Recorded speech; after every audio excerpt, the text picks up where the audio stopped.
parto per un posto dove non ci sono i cani, poveri granelli di pepe abbandonati in mezzo ad un'estate.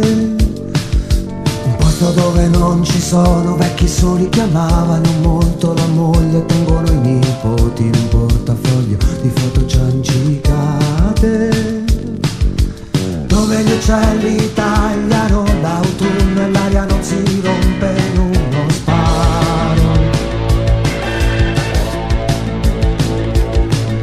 dove nessuno è un'isola e l'anima non si incanta nel denaro,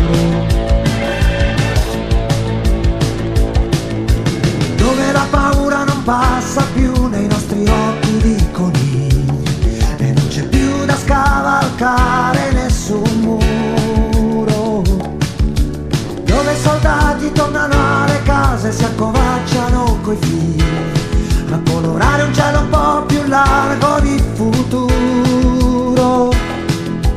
Treno per dove il giorno non finisce, il sole è un grido in mezzo al viso, nel mattino di un sorriso. Un treno per dove non arrivi, il vento di follia che gela il cuore e che ci trascina via.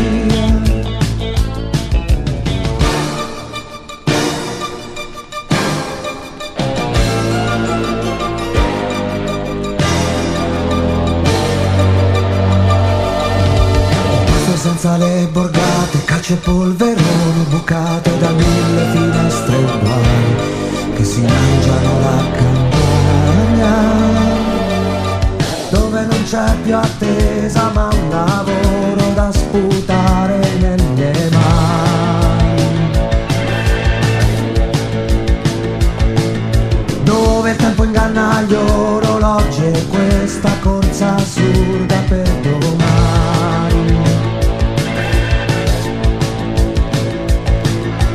dove le ombre corte dei bambini non si fermano in un piano, lasciate indietro dalla fretta degli adulti, dove tutti sono persone, ognuno ha un sogno ed un pensiero suo soltanto, e un uomo non si piega con le botte e con gli insulti. Treno per dove il mare è grano azzurro e un saluto di gabbiani sulle barche fra le mani. Un treno per dove accenderai la luce e sarai un bicchiere d'acqua nelle notti dei miei guai. Treno per dove libero e ribelle correrò come un cavallo sotto grappoli di stelle. Un treno per dove non ci sia lo spazio per perderti di più, un treno per dove esisti tu.